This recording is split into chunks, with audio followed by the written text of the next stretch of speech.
सब रंगों से है रंगीला।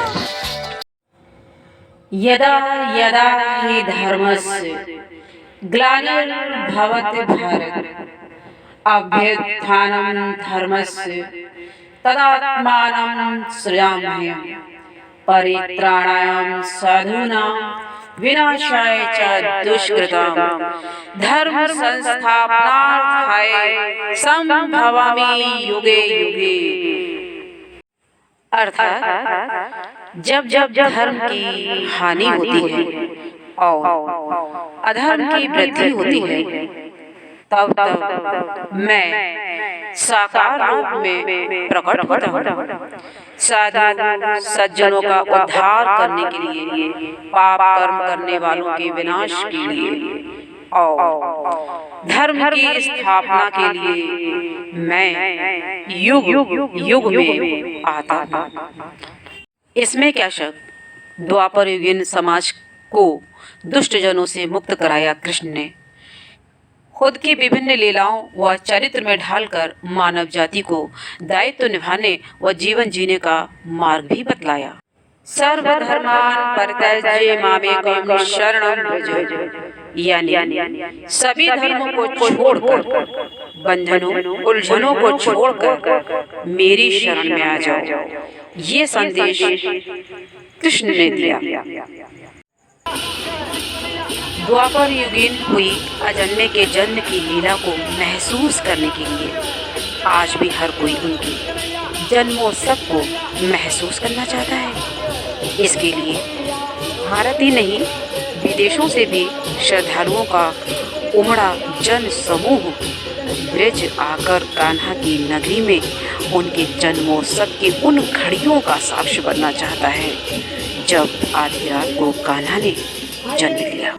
कृष्ण पक्ष तिथि अष्टमी और भादों को माह, कृष्ण पक्ष तिथि अष्टमी और भादों को माह रोहिणी नक्षत्र आधी रात जन्म लियो हरि कारागाह।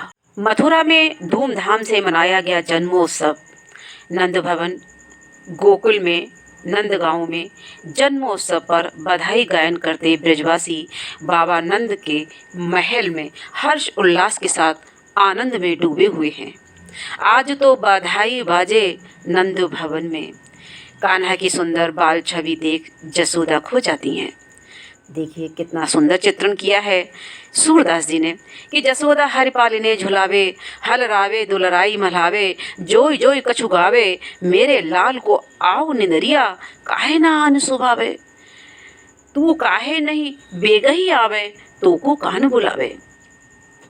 साथियों, हम तो यही कहेंगे कान्हा के चरित्र को जीवन में हम ढालें। प्रेम, समर्पण, दायित्व निर्वहन, प्रकृति पर्यावरण संरक्षण सहित सभी पशु पक्षियों से जुड़ने की, जीने की कला हम सीखें, कोशिश करें। अन्याय अधर्म के खिलाफ व्यवस्था से लड़ने का हौसला रखें। और मित्रों, कान्हा के इस विशद और चरित्र को, उनके व्यक्तित्व को थोड़ा समझने की हमने और कोशिश की। कुछ सवालात थे तो हमने इस संदर्भ में एक मुलाकात की। तो आइए देखें। वे एक स्वतंत्र पत्रकार भी हैं, वरिष्ठ पत्रकार हैं और हमारे साथ हैं इस वक्त श्री विवेक दत्त मथुरिया जी। तो विवेक, तुम्हारा स्वागत है बहुत बहुत हमारे साथ। आपके चैनल के सभी दर्शकों का भी स्वागत है बहुत बहुत। तो आज हम और आप कान्हा के जन्मोत्सव के मिल रहे हैं और अभी जैसा कि आप सुन रहे होंगे कि हमने ये कहा कि हमारे बहुत सारे प्रश्न हैं, प्रश्न को लेके। तो आपको नहीं लगता कि जहाँ एक और हम कहते हैं कि वो अजन्मा है लेकिन उसका जन्म हुआ है ना, इसके अलावा कान्हा का जो चरित्र है वो अब तक केवल बस ये है कि वो छलिया है, चितचोर है, माखन चोर है ना, वो रास रचाता है, तो गाय चराता है। लेकिन इससे अलग हटके जो जहाँ तक आम जनमानस शायद नहीं पहुँच पाता है, तो उसको उस दृष्टि से आप कृष्ण को लेके क्या महसूस करते हैं, क्या समझते हैं? और सबसे पहले अपनी बात रखने से पहले ये ज़रूर बताएं कि कृष्ण का क्या अर्थ होता है? कृष्ण शब्द का यह होता है आकर्षण। कृष्ण अपना आकर्षण जो नित्य नूतनता हो, कृष्ण का चिंतन आप जितनी बार करेंगे वो नित्य नूतन ही नजर आएगा। जी। नवनीत की तरह से मक्खन, नवनीत का मतलब होता है मक्खन, मक्खन ताज़ा ही होता है ना। हाँ। कृष्ण का चिंतन जितनी बार आप जितने दृष्टिकोणों से जितने एंगलों से करेंगे वो इतना नवीनता ही इसमें परिमार्जित होगी। जैसे कृष्ण में वो सारे मानवीय मनोविज्ञान के जितने भी व्यक्तित्व में गुण होने चाहिए, बलि से लेकर छली तक बलि से जी। सब कृष्ण में है। कृष्ण भारतीय सनातन परंपरा का ऐसा माना है कि जो अद्वितीय अतुलनीय की तुलना किसी से नहीं हो सकती। कृष्ण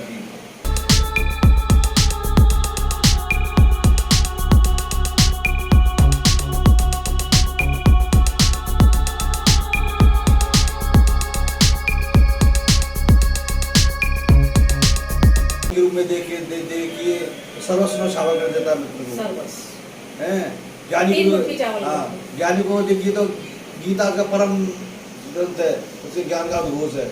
सारे संसार को बताया। हाँ, गीता ही एकमात्र ऐसी किताब है जिसकी हजारों टीका दुनिया में लिखी गई है। गीता के अलावा कोई किताब नहीं है जिसमें इतनी टीका लिखी गई है।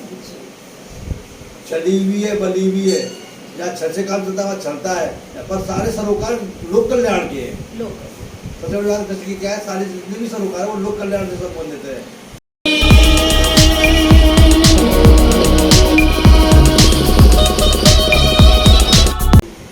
जैसे ब्रजगोप का दूध दही कंस की नगरी मथुरा जाता था, ब्रज और मथुरा में फर्क है। मथुरा पुरी है और मथुरा से अलग का जो हिस्सा वो ब्रज है। ब्रज। अच्छा। हाँ, मथुरा पुरी मतलब सप्तपुरी है ना, हाँ, जगन्नाथ सप्तपुरी है, हाँ। इस तरीके से मतलब पुरी है। पुरी है, उससे अलग हट के क्या है? ब्रज से अलग का हिस्सा है। ब्रज से अलग। जो सखियों के गांव और राधा जहाँ निवास करती है वो जो राधा ब्रज की अधिष्ठात्री देवी है। हाँ, हाँ। गवर्निंग वो हमारी सरकार है। सरकार है, कहते हैं राधा अलवेली सरकार। और एक वैसे भी लोकगीत है ब्रज का, राधा बनी जिलाधीश, ललता बनी कप्तान, पकड़े गए कृष्ण भगवान, क्या हो? है ना। तो राधा की गवर्निंग चलती है। कृष्ण तो के कार्यपालक है, कार्यकारी है, उनकी तरफ कारभार देखते जगत का। अधिष्ठात्री तो राधा ही है। जैसे राष्ट्रपति के सिग्नेचर होते ना किसी भी अध्यादेश में, किसी कानून में, तब पास होता है और प्रधानमंत्री कार्यपालक को पूरा शासन चलाता है। ठीक उसी तरह की व्यवस्था ब्रज में राधा यहाँ की अधिष्ठात्री है।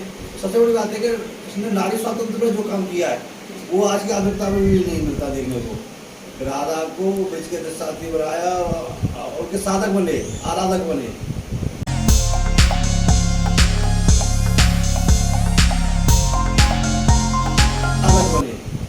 सबसे बड़ी नारी स्वतंत्रता की सशक्तिकरण का सबसे बड़ा प्रयास हुआ है। तो इतनी बड़ी आधुनिकता तो आज के आधुनिक दौर में भी नहीं नारी बोलेगी। क्योंकि सखियों के साथ रास रचाना, खेलना, कूदना, ये सब क्या था? नारी स्वतंत्रता सशक्तिकरण की तो लक्षण है, सब प्रमाण है।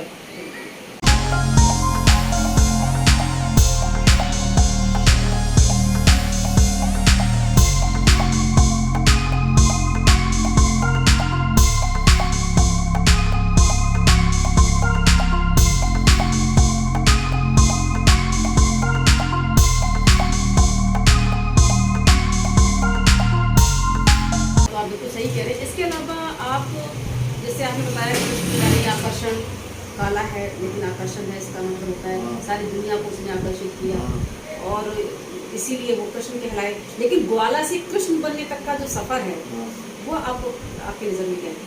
कृष्ण का जन्म ही पीड़ा से हुआ है। जिसके माँ बाप कारागार पड़ रहे हों और जन्म के साथ ही अगले ही क्षण माँ बाप से दूर होता हो। हाँ, ये देखिए तुरंत ही जन्म से पीड़ा है। जन्म से। और जिस समय गोकुल भी जा रहे हैं तो घनघोर घटाए हैं और जमुना जी उफान पर है, बारिश हो रही है, सूप में जा रहे हैं तो वो यात्रा भी उनकी दुरू है। जिसकी जन्म में पीड़ा हो तो वे व्यक्ति कितना खाली रीता होगा। कृष्ण बांसुरी की तरीके से, जैसे बांसुरी पोली होती है ना, संगीत का वाद्य पर वो है पोली बांसुरी, उसमें कुछ है नहीं अंदर से, पर प्रेम की फूंक मारोगे तो संगीत प्रस्फुटित होता है। और कितना उसमें जादुई है, उनकी बांसुरी में आकर्षण है कि पशु पक्षी अपनी दृष्टि लता पताएं सब कुछ बेसुध हो जाते थे। मनुष्य की तो बात ही है। कृष्ण का प्रकृति प्रेम तो सर्वोच्च है। बिना प्रकृति प्रेम कृष्ण को समझा ही नहीं जा सकता। लता कुंज कुंड ये सब का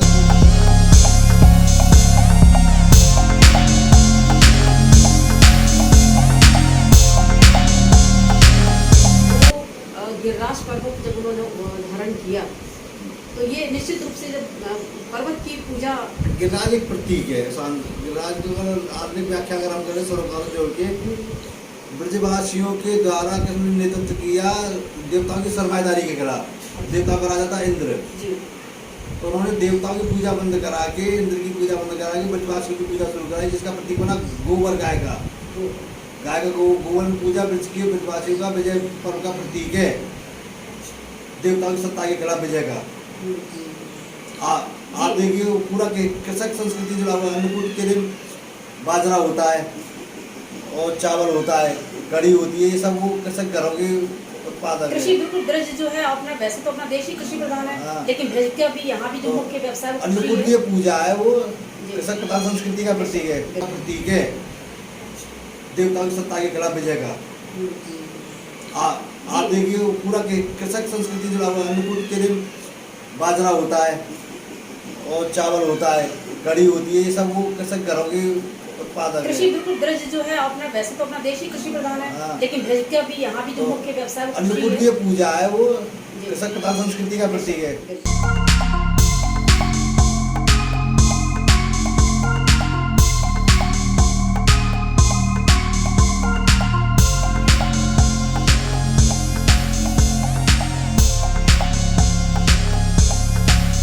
हम सभी को उनके चरित्र से सीखना चाहिए कि अपने प्रकृति से हमें प्रेम करना चाहिए और उसके लिए हमें जोड़ना चाहिए। अब प्रदूषण कई तरह का होता है। यमुना जी में उनके ज़माने में जलीय प्रदूषण था, तो उसको उन्होंने मुक्त कराया और ये संदेश दिया कि हमें कितना सजग रहना चाहिए।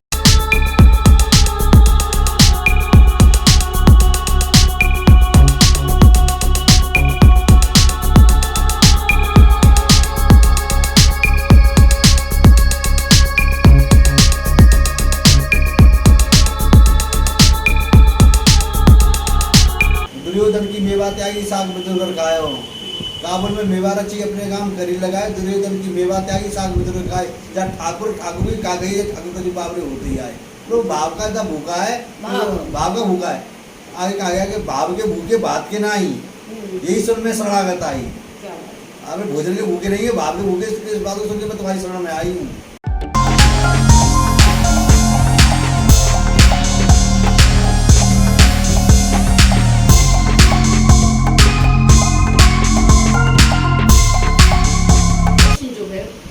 वर्ग विभेदीकरण के खिलाफ थे। वो चाहते थे कि समाज में सब बराबर रहेंगे।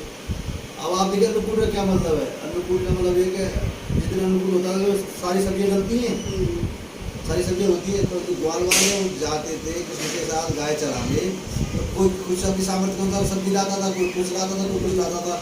तो जिसकी कमजोर होगी तो वो छिपा के खाना खाएगा, तो सबको इकट्ठा करके बना देते थे। गड्ढ बन गया, कहते गड्ढे की सब्जी, कहावत है गड्ढे की सब्जी। तो सबका मिल गया ना, कि कुछ किसी की अच्छी रही ना किसी की बुरी रही, अब सब खाओ। तो सब एक समाजवादी दृष्टिकोण था, लोगों को साथ लेके चलने की। सबसे बड़े क्या है वो जन जन के नायक बन गए। वहीं राम अधिकार राजकुमार है, तो उनकी प्रोटोकॉल की तय दूरी है। लेकिन कृष्ण जो है वो लोगों के बीच में रहे। अरे वो जब पोत देती है, ब्रज में एक शब्द पोत, बारी देना। काल में जब गेंद खेलते, गेंद चली जाती है तो ब्रजवासी पृथ्वी पे खेलते, जिसको जगत का ब्रह्मा माना जाता है, उसकी पृथ्वी पे ब्रजवासी खेल रहे हैं। ऐसे बड़ा अपने को टीवी क्लास कौन करे।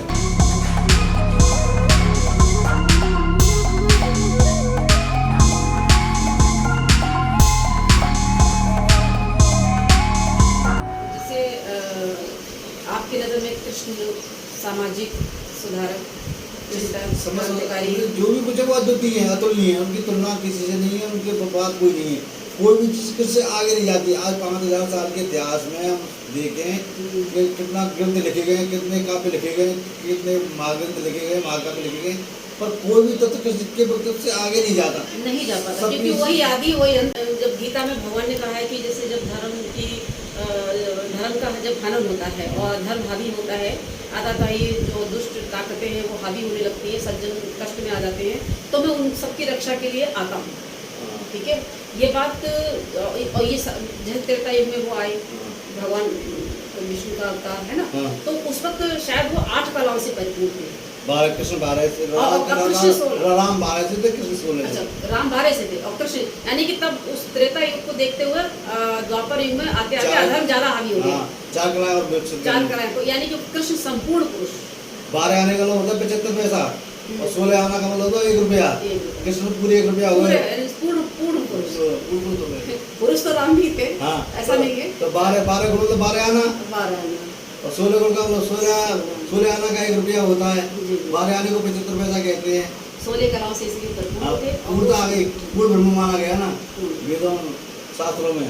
शायद इसीलिए वो कहते हैं कि ये देख गगन मुझ में लय है, ये देख पवन मुझ में लय है। राम की सरस्वती को कहते हैं। हाँ, ले दुर्योधन बाद मुझे हाँ, मट्टी में तीनों कादे के पैर नीचे पाताल दे, पता नहीं। सब लय मुझी में है। ये देख गगन मुझ में लय है, ये हाँ। देख पवन मुझ में लय है।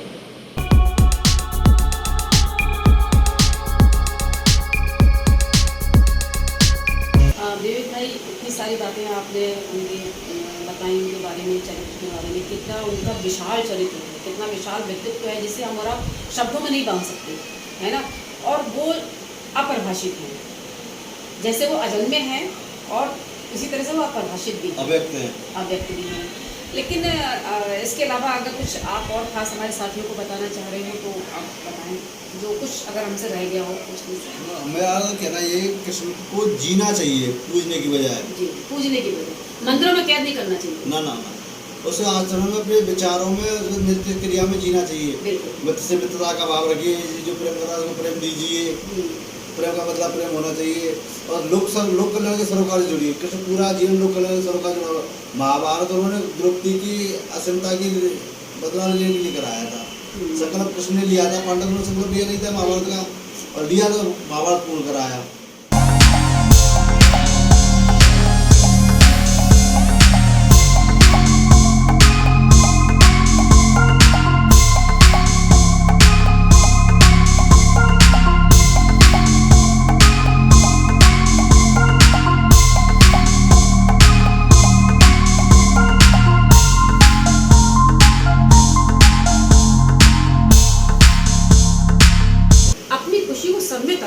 कृष्ण का ये त्याग, कृष्ण की जो छवि में चित्रवन है, तिरछी चित्रवन मुस्कान, उसका मतलब क्या है? वो मुस्कान तो गजब हाँ, है। उस मुस्कान का ही करते हैं। वो ये कहते हैं उस मुस्कुराते हुए साइलेंट भाव से कि हमें सब कुछ खबर नसीहत ना दीजिए, हम क्या होंगे, खराब जमाना खराब है। क्या बात है। तिरछी नजर, टेढ़ी कमर, सारे संसार को नचाता है जो रासधारी और नाग नथैया। क्या क्या कहें उसके बारे में, शब्द बहुत कम पड़ जाते हैं। बहरहाल एक समय सीमा भी होती है और हमारे विवेक भाई को कहीं जाना भी है, तो अब हम अपनी बात को देते हैं यही विराम। और आज के इस पावन पर्व में हम आपके लिए यही प्रभु से कामना करेंगे कि वे इस वक्त जो समूचा विश्व संकट के दौर से गुजर रहा है, विवेक कोरोना काल है, आप भी सुरक्षित रहें और वे सबकी रक्षा करें, सबके जीवन में आई समस्याओं को दूर करें और आप सब उनके चरित्र को ज़रूर ढालें अपने आचरण में, अपने जीवन में। और फिर देखो, जीवन एक कला है। कृष्ण ने ये कला हम सबको दी, मानव जाति को दी, सारे संसार को उन्हें संदेश दिया योग का। योग का मतलब आसन नहीं, जुड़ना प्रकृति से। कौशलम जी, कुशलता का किसी कार्य को संपन्न करना ही योग है। प्रकृति से प्रेम करो, प्रकृति से जुड़ो, लोगों से जुड़ो, प्रेम से जुड़ो। प्रेम योग, कर्म योग, धर्म योग। और इस तरह से हमें उनके चरित्र से ये बातें सीखनी चाहिए और इससे कि हम सभी का कल्याण होगा, आपके जीवन का, हमारे जीवन का, हम सभी के जीवन का और प्रकृति के जीवन का। बचाइए, पर्यावरण को लेकर सचेत हो जाइए और उसे मुक्त कराइए। तो आज की बात यही तक, आज का हम अपनी वार्तालाप को यही देते हैं विराम। विवेक भाई, आपने इतना हमें समय दिया, कीमती समय दिया, चैनल की तरफ से, हमारे साथियों की तरफ से और हमारी तरफ से आपका बहुत बहुत धन्यवाद। राधे राधे।